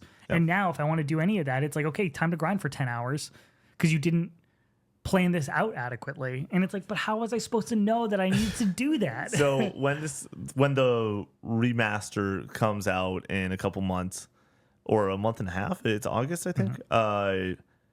Is this going to be for me? Because it's such what you're saying. No, I think that there is a 80% chance I hate this game and it's my least favorite thing on the planet. You would hate this game, I think. And then there's a 20% chance it becomes my new favorite thing. This is a gameplay game. Yeah. I play Final Fantasy often for the stories and the characters and the world. I do not feel like that is the star of the show for Final Fantasy Tactics. If you really love stats and equipment and unlocking new interesting jobs and kind of min-maxing and stuff like that, it's you probably will love Final Fantasy Tactics if that's what you come to Final Fantasy for. I'm going to give it a shot. This is one that is it Switch 2? Is it not Switch? Yeah, Switch 2. So I'll toss it on the Switch 2, and I'm going to do some traveling in September and such. So that seems like a locked and loaded, go boot it up, see if it starts to stick on an airplane. They do have the paths to each different job laid out in some sort of map for you in the remastered version. They show that in the trailer, that I think would help with the issue that I'm talking about. Okay. Because you do not have that. You don't know where you need to go, sort of deal. Yeah. Yeah, okay. In naturally in the game, I've had to look it up. How do I get to this? I can see there are equipment pieces that are only able to be used by certain job classes that I have not unlocked. So then I'm I want to unlock that. How do I unlock it? And then I look at the prerequisite to unlock it. And I'm Jesus fucking Christ, I'm nowhere near where I need to be for this at all. Which in Metaphor, the way that you unlock things, that it is so nice that you're able to see sort of where you need to go direction wise, and being like, okay, I need to unlock this class and this class to get to that class and everything. I love that aspect. So if that is the case where there is direction, like I said, 80% chance this game's probably not for me. I will give the remaster a shot. I'm excited about it. It's mother effing Final Fantasy Tactics. Like, it's one of the GOATs. A lot of people point to it as one of the not only best Final Fantasies, but arguably one of the best games out there. So I'm excited to give it a shot. But yeah, everything you're saying is like, oh, menus, dude. Are you kidding me? And where I'm at right now, I cannot progress. Period. Like, I know there must be some way to utilize the units I currently have to beat the next story mission. I am getting absolutely waxed, and I have been grinding on and off the entire game. And I thought I was in a good position, but I very clearly am not. And I think that from what I understand, you should be able to find your way through all of these battles if you're just kind of really skilled and smart with your units and where you're placing different units and how you're using your abilities. I am apparently just not that skilled at this game because I am not even close to where I need to be to beat the next story mission. Like, so now I'm just at this roadblock where it's like, if I want to continue on, like, I really need to kind of spend hours and hours grinding, and I don't know if that's something I really want to do. Yeah. But I do want to see this game to its conclusion. I think that's a hard part with you and I. At the end of the day, there was a question I was going to ask you on a previous title where it was, at a certain point, did you just want to finish out the game? And what I realized, and the reason I didn't ask it earlier, was the answer to that question for you and I will always be yes.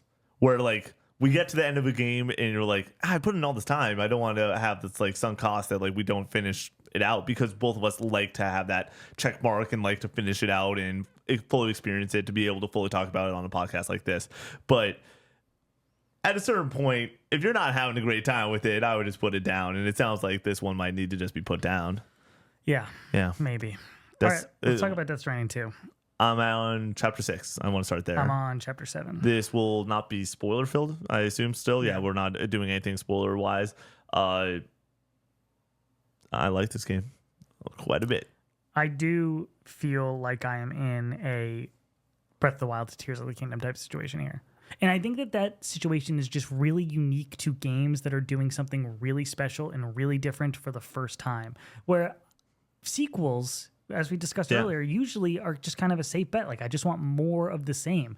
But when you have a game like Breath of the Wild where it's like, I've never played anything like this, and that's a big part of why I love it so much. And same with Death Stranding 1, where it's like, there is nothing like Death Stranding 1, and now there is. It's Death Stranding 2. And it just feels a little bit muted because the special nature of that feeling is gone. Where I'm like, I am definitely playing Death Stranding 2 right now. Like, it feels like Death Stranding. It looks like Death Stranding. Oftentimes it plays like Death Stranding. There are market improvements across the board here that I do enjoy, but the core is still Death Stranding. And I do love it for that. I think the story so far is less interesting than the first games. I prefer the story in the first game. And I think that is going to end up being the big differentiator for me with how I compare those two games. Because like I said, these games are very similar in a lot of ways. I don't come to Death Stranding for the combat. Yeah. And that's where they improved a lot of stuff. I did have some moments last night where I was going through an encampment, and I took a few guys out, and then I got back into stealth, and then took some guy, put my backpack down, and took some guys out with the strand or whatever, stealth wise, and just like came up behind them and put them down or whatever, and like cleared out the camp that way.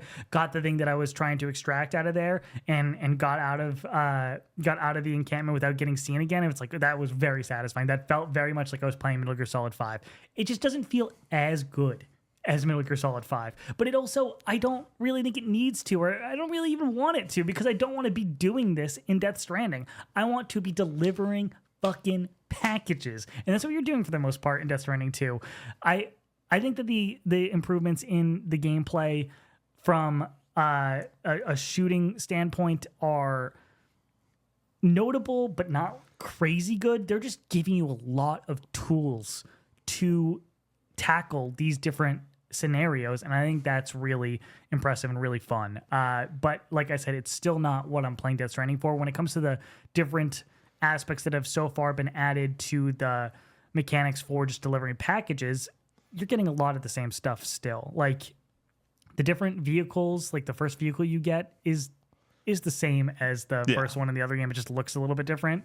And same with like the bigger truck one, which is in the first game. Like how you get into that thing, I think is really cool.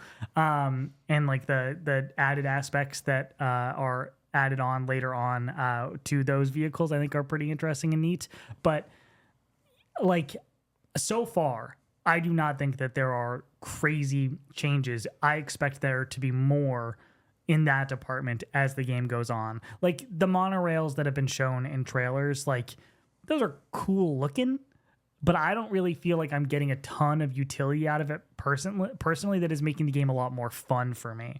I do like building them. It's just another thing to build, which I think is fun. But yeah, I love Death Stranding 2. It's probably my game of the year right now, even with that factor in mind that it doesn't feel as special because we're doing the same thing again.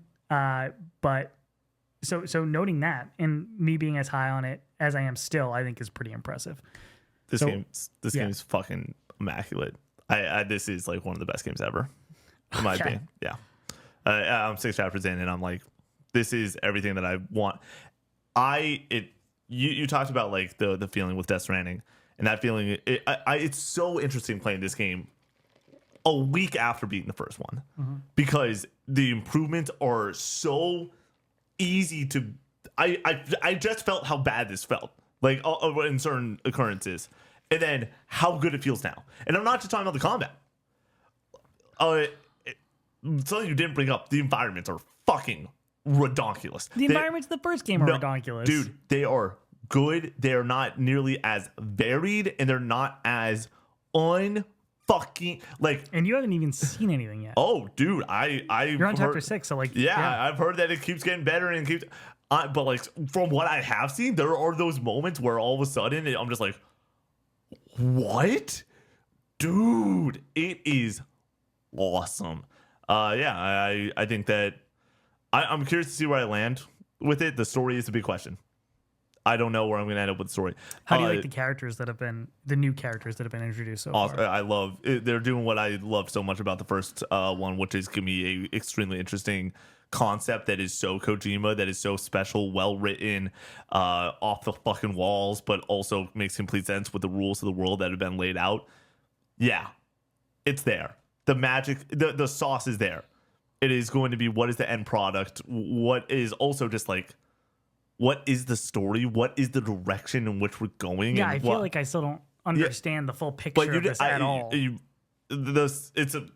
don't think you understand the full picture of Death Stranding 1 to the end of that game. That's fair. And it's just cool characters that get introduced as you go and have this mission. And I think that the way the story is being laid out is, I agree. I'm not like as captured immediately by the narrative of this one as I was with the first one, but at the same time, I think that the first one has that huge issue, which is it's so much exposition at the start, and I don't want I need to get in the game a little bit faster. This game gets you in the game like it's fucking EA, dude. Like they're getting after it.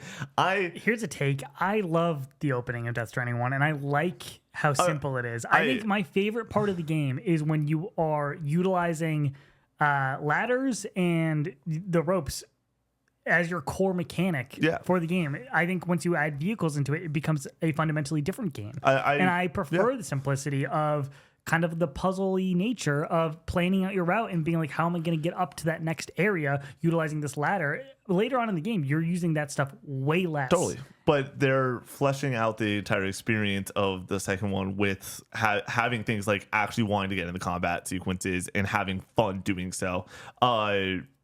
With that being said, when you're talking about the opening, but if we're talking about just like the core opening of Death Stranding 1, with what is "Don't Be So Serious" by Low Roar and going over that mountainside for the first time, that's like that I cried, and that's that's like a top 5 opening in gaming for me. Like period, unfucking believable. Maybe it's right next to the opening of The Last of Us for me. It's right next to the opening of Uncharted 2 for me. But here's the thing: Death Stranding 2 opening is top 10. Like. unfucking real. And the entire game, Connor, the entire time I'm playing it, I'm like, this game is unfucking real right now. And the reason that I've not put more time into it is the classic example that we talk about all the time. I don't want to be tired playing this game. I don't want to force it. I don't want to be like, all right, like, the nice part is like, yeah, with my schedule and what I'm trying to do and me knowing what I have to get done this week, I'm really excited to have morning coffee, do a little bit of work in the morning, but then really schedule out those like longer play sessions, focusing on getting good night's sleep, focusing on getting back to it, focusing on there will obviously everyone knows I love the late night game session. There will be the time either Monday or Tuesday or Wednesday where I shrug my shoulders and I'm like, yeah, I'm staying up till 2 a.m. tonight and I'm playing for 4 more hours because this game has captured me when I'm on the sticks in a way that I talk about how much I love Death Stranding 1 and I love that game, but that game is fundamentally flawed in so many different ways that I gave it an 8. Like I think it's just great. This is such a good evolution on it's the sequel. They figured out a way to go and actually evolve every aspect of the gameplay in a way that I genuinely think everything except for what I've said. I agree. I don't want to be in the vehicles as much, and they introduced the vehicles a little bit earlier in this one, and I want to walk, so I'm just walking. Because the game allows you to just walk. You can just do that. Yeah. And everything. It's just not as easy. But also, like, I kind of want the game to be a little bit hard, and so it's fine. But it's that's so much more cinematic to be walking going over a hill, walking, and when the needle drop comes on. But also, I was upset about it. It does actually still hit. It does when I'm in a vehicle. I'm fine with it. Yeah. And the combat's amazing, and like, I think that the performances thus far are great. I think that the story and the direction that we're going in is interesting. I want to know more. I like that we're doing this podcast a week before we're actually going to put the score out and everything, because as of right now, this has the makings to me, not of my game of the year. It has the makings of a top experience in gaming. This is Kojima, height of his power. The Decima engine is the greatest engine in gaming, period, bar none. I do think that the way that Death Stranding utilizes that engine does a lot of the heavy lifting when it comes to how good this game looks. We were talking about really barren lands that like just they can go crazy on the detail of these areas, but we're not talking about stuff that's like a city packed with people or anything like that. It's not Cyberpunk where like it's really intensive when it comes to all the stuff that it's rendering, whereas for even for Decima on in Horizon, that is rendering so much more stuff, foliage, like forests, these big monsters, these cities. Like this is very barren when it comes to the landscapes, and I think that allows it to look insane. But when you get in the combat encounters, especially with some of the BTs, it still looks ridiculous. Yeah, and that's when it's like going crazy with the amount of shit it's doing. There's moments in this game, Connor, that you, by the way, that I just recently kind of got to. I'm not trying to keep things that I'm like, that is not barren by any means. That's a little bit more intensive on what the graphics are trying to really push and everything. And it looks cooler and better than... there are things in this game that I'm like, we talk about all the time. Final Fantasy 16, best performance in a video game. It has some of the best boss fights. Erdtree has the fight against Mesmer, and it's one of the best things in gaming. The precision platforming in something like a Celeste is like some of the best shit out there. This game has multiple of those qualities that allow an all-timer to be an all-timer, where it is doing some things the best in not just gaming this year, but gaming period. I cannot wait to play more of this. And like I said, why am I playing Rematch for 45 minutes? Because I don't want to play this game for 45 minutes. I don't want to sit down and play it for, like, I have 30 minutes before I need to get out the door and do something. I have 45 minutes till I need to do something. Like, this is one, you going into this review talked about, like, being like, I want to play this how I want to play this. And I agree, and it makes sense. I'm in a similar boat of, like, obviously the way I want to play this is not going and doing 100 side missions, because that's just not what I like to do in games. But like the way I want to play this is giving it the phone in the other room experience, and getting to do that thus far has resulted in an experience that I'm like, I'm excited that I get to love this game, and also it's not immensely flawed. Like, it's Right. awesome. So yeah, I can't wait to finish this one out. I can't wait to see where the story inevitably goes. Apparently, it's awesome. So I'm excited to just close it out and see. I can't. We're going to have the first main pod review in like 3 months with Death Stranding 2. I'm excited. Last one was. You're right. Do you know what it is? No. Split Fiction Monster Hunter Wilds was the main pod. yeah. You, me, and Brady. I was going through it like yeah. Night Rain, no. About, no. Urtree, no. No. It's been a lot of bonus pod. But yeah, I'm excited to. Urtree? Oh, not Urtree. I was gonna say, that was Night last Rain. year. Night Rain. Yeah. Man. Elden Ring just blends together at this point. Yeah. It's all amazing. All right, let's get into the last bit of this podcast. We, instead of doing a draft, are doing another way too early game of the year prediction. We're going to go 6-1, but this is going to be broken up for TikTok, so I'll cue this up. It's also, this is not our personal, like, this isn't our personal GOTYs. This is Right. What we expect to win. Just a heads up on that. Or what we think is likely to... Be there. Yes, not what... I don't have it ranked on what I think would win, just on likelihood of being nominated, which I guess technically could be both things, but... We are doing our way too early game of the year predictions. We're going to go 6-1 on what we think is most likely to be nominated at the Game Awards at the end of the year. This is not what we think is going to win. It's just what we think is going to likely show up there. We are probably going to be wrong, but we're going to do it anyways. It's going to be a lot of fun. Show me what your number 6 is. My number 6 is my guess of what the indie title will be there. There's normally an indie title. At number 6, this one easily could fall out depending on how amazing the back half of this year is. And if we get releases like Hades 2 in a full release, or a Hollow Knight Silksong in a full release this year. But as of right now, my bet for the indie title that has a good shot to be there is Blueprint. I think that Blueprint is at that number 6 most likely slot right now. I think everything above it is really damn likely. But this is the one that I kind of want to shout out right now and be like, yeah, I think that people are sleeping on the fact that a lot of the media still loves this game, is the front runner for a ton of media. And so, yeah, I think that it's going to be there at the end of the year as of right now at my number 6. Connor, how about you? I think you do 6-1. You just go through. Oh, I'm going all of them? Okay, great. My number 5 is Split Fiction. I think that Split Fiction is teetering on just the fact of how amazing the back half this year could be. If we get an unbelievable back half where there's like 6 more amazing games, it might get knocked out. But the way I see it is, no, this is basically a masterpiece when it comes to what co-op gaming can be on the couch and everything. And like, I gave this a 9 out of 10. I think that it's awesome. So Split Fiction most likely will be there at the end of the year. A lot of people still love it. It's one of those that, like, I don't think it's going to win it at this point at all, but yeah, I think it's going to be there at the end of the year. My number 4 is Ghost of Yote. Give this the money in the bank pick. It's quality. We know it's quality. We know it's going to be quality. It's going to be there for sure. And that's in at number 4. Number 3 is Death Stranding 2 on the beach. Kojima at the height of his power. This game looks ridiculous. This is a lot of people's current game of the year, right next to something that I have even higher on this list. For games that have come out thus far, this is my number 2 game that has come out thus far for guaranteed GOTY status. And then at my number 2 choice, I have a game that is unreleased yet. It's about to release. It is Donkey Kong Bonanza. I think that most likely this is the only thing that could dethrone the number 1 most likely at this point. It is the only thing that could hit that 95, 96, F it 97 on Metacritic. And so I think that it has a good shot to potentially win it.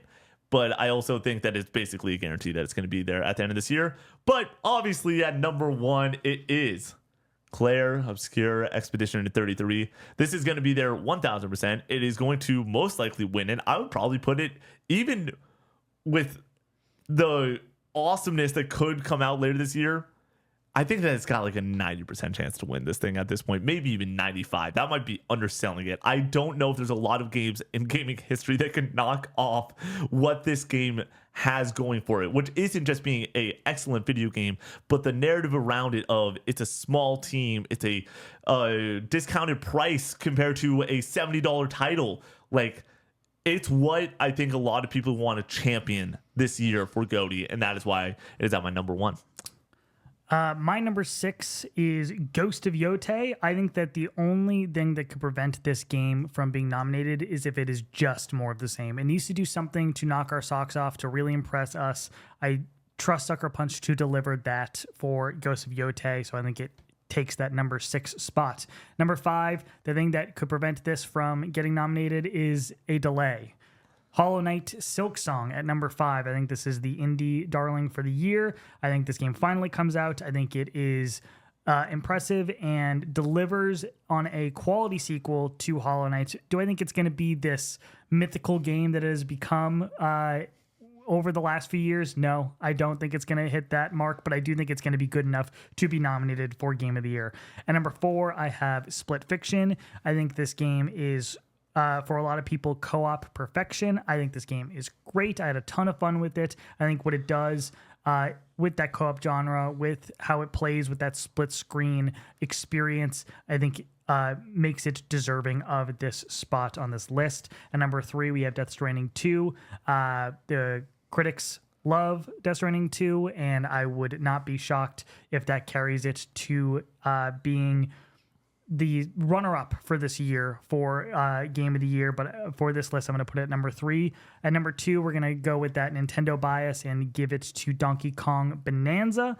I think that with this being the Mario Odyssey team, it has a guarantee of quality, and critics love Nintendo, the people love Nintendo platformer games. I think that this game is almost a guarantee to be nominated at the end of the year, and I would say that Expedition 33 is the biggest lock of all time for being nominated and is my number 1 on this list. And I think that if I could bet everything in my possession, I would bet it on winning Game of the Year at the end of this year. I think this is the biggest lock we have ever seen. The only thing that could prevent it from winning at the end of the year would be Donkey Kong Bonanza if it is even better than Mario Odyssey, which I think it has the potential to do, but I wouldn't bet on that yet. If it is just as good as Mario Odyssey, I still think that Expedition 33 cleans up at the end of the year, and I think we're going to look at this winning come December. So on the outside looking in, I have Kingdom Come Deliverance 2 is my next man up.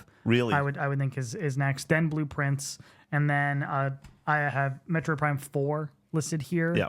And then shoutouts to Hell Is Us. I think could end up being something really special and unique. And people who have played it say that it's really interesting and cool. There's a demo out for it that people also have enjoyed. So yeah, I think this game has a shot to be nominated. But outside of that, Metal Gear Solid Delta, I feel like it's very rare to see a remake be up there at this point. I hate to say it. I think that there's a good chance it does it, though.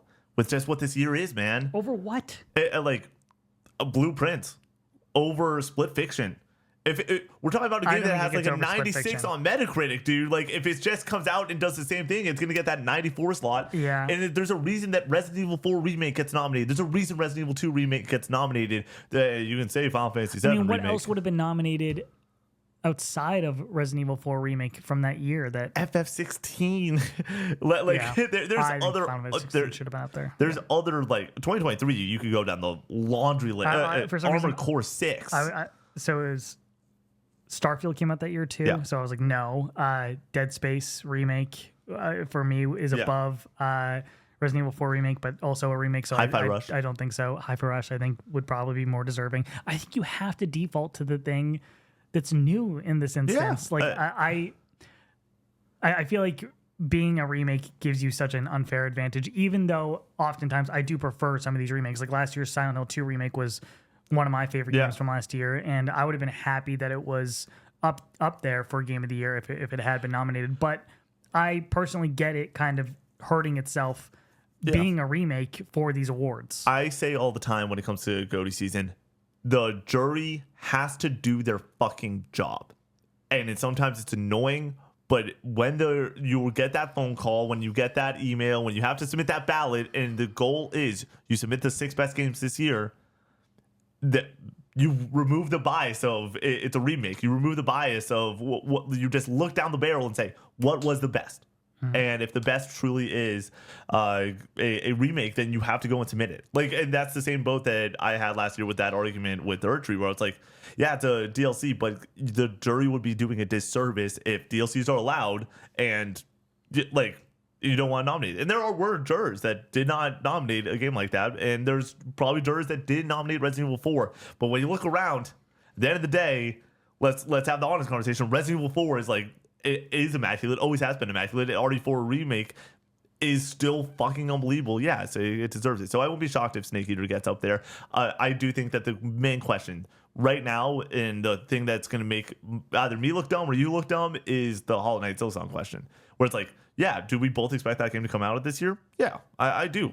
Do you think it's game of the year caliber, though? That's a question. One of, does it actually hit that height? I think probably. Hollow Knight wasn't nominated. Yeah, exactly. There might not be, but the big question with it is, does it actually come out this year? I think it has to. The answer is I think it does. But am I going to bet on Hollow Knight Silksong? Never. We've been made a fool too many times.